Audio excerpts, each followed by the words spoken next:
Lucky Marwat में Indus highway पर police mobile पर फायरिंग से एएसआई जामबहक और कांस्टेबल जख्मी हो गया है। इस पर बात करेंगे डॉन न्यूज के नुमाइंदे इरफानुल्लाह शाह से। इरफान, क्या मालूम हुआ है इस वाक़े से मुतालिक और जख्मी एहलकार की हालत कैसी है? जी बिल्कुल, जख्मी एहलकार की हालत तो अभी खतरे से बाहर है।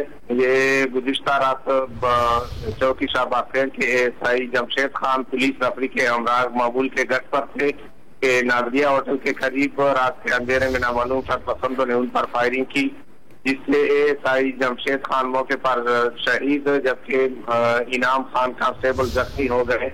सरपसंदों की फायरिंग से इनाम खान के जख्मी होने की इतराए वाक़े की इतला मिलते ही डीपीओ लकी मरवत जयाउद्दीन अहमद पुलिस की बारी नफरी के हमरा जाए वक़्वा पर पहुंच गए।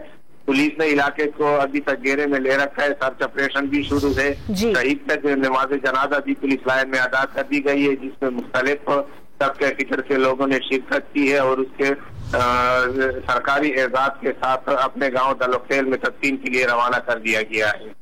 इरफानुल्लाह, आपका बहुत शुक्रिया।